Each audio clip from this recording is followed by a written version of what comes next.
আসসালামু আলাইকুম এভরিওয়ান। সাত ঘরের আজকের ভিডিওতে আপনাদের সকলকে আবার স্বাগত জানাচ্ছি। বেশ কয়েকদিন আগে আমাদের পাশের যে টেন শিটের ইউনিটটা আছে ওইটার ছাদগুলো আমরা ঠিক করছি। ওই ছাদ ঠিক করার সময় কিছু বাঁশ কিনতে হয়েছিল। সেই বাঁশের বাতি করার পরে কিছু খড়ি আমাদের গ্যারেজে রয়ে গেছে। তো আজকে এই খড়িগুলো আমি খুব সুন্দর করে বেঁধে ছাদে নিয়ে যাব এবং পরবর্তীতে এগুলো দিয়ে রান্না করা যাবে সেজন্য সংরক্ষণ করব। অলরেডি আমাদের টিন শিটের ইউনিটের ছাদের কাজ কমপ্লিট হয়ে গেছে। এখন বেশ কিছুদিন ধরে এই বাতিগুলো এখানে পড়ে আছে। বিভিন্ন কাজের কারণে আমি এগুলো ঠিক করতে পারতেছিলাম না। তো আজকে একটু সময় পেলাম, এই জন্য এই কাজগুলো করতেছি।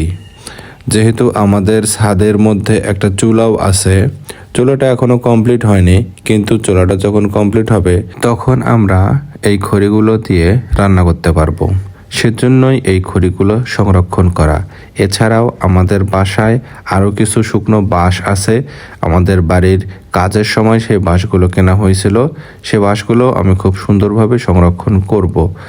যেহেতু বাসায় আমাদের তেমন খড়ির কাজ নেই, তো মাঝে মাঝে যখন আমাদের এই খড়ি দিয়ে রান্না করতে ইচ্ছে করবে তখন ওই খড়িগুলো আমরা ব্যবহার করতে পারবো। এই তো আমি ছাদে চলে আসলাম। ছাদে চলে আসার পরে এই খড়িগুলো আসলে কোথায় রাখবো সেটাই ভাবতেছিলাম। ছাদে জসিম ভাই ছিল, উনি আমাদের টাইলস মিস্ত্রি। তো উনি আমাকে এই খড়িগুলো উপরে টাঙানোর জন্য হেল্প করলো। তো আমি চাচ্ছিলাম না যে ছাদে কোনো একটা জায়গায় এমনিতে ফেলে রাখি, এজন্য এগুলো উপরে সুন্দরভাবে ঝুলায় রাখলাম। যদিও বা ঝুলানোটা ঠিক হয়নি, নিচে অনেকগুলো মাচা ছিল, সেই মাচাগুলো আমাদের গার্ডরুমের কাজ করার জন্য নিচে নিয়ে গেছে। ওগুলো যখন এখানে নিয়ে আসবে তখন এই খড়িগুলো খুব সুন্দরভাবে বসে যাবে। আপাতত দড়ি দিয়ে টানা দিয়ে উপরে ঝুলায় রাখলাম। তো এই তো দেখতে পাচ্ছেন আমাদের খড়িগুলো খুব সুন্দরভাবে উপরে ঝুলায় রাখতে পারছে আমরা। এই হচ্ছে আমাদের ছাদের সম্পূর্ণ কাজ এখন কমপ্লিট হয়ে গেছে। ছাদের অল্প কিছু কাজ বাকি ছিল, সেগুলো আজকে জসিম ভাই করে দিল।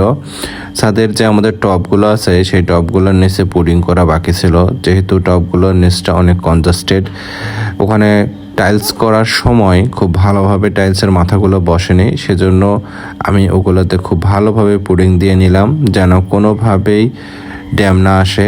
যখন আমি বাগান করব তখন তো বাগানে পানি দিতে হবে, প্রতিনিয়তই ওইখানে পানি পড়বে, সেক্ষেত্রে ড্যাম হওয়ার একটা চান্স ছিল। সেজন্যই আমি সম্পূর্ণ ছাদের কাজ কমপ্লিট হওয়ার পরে বাগানের কাজে হাত দিলাম।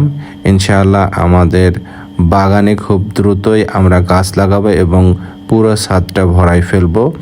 অবশ্যই আমাদের ছাদ বাগানের এই পুরো জার্নিটাতে আপনারা আমাদের সাথেই থাকবেন। আজকের ভিডিও এ পর্যন্তই। সবাই ভালো থাকবেন, সুস্থ থাকবেন, আমাদের সকলের জন্য দোয়া করবেন এবং ছাদ ঘরের সাথেই থাকবেন। আল্লাহ হাফেজ।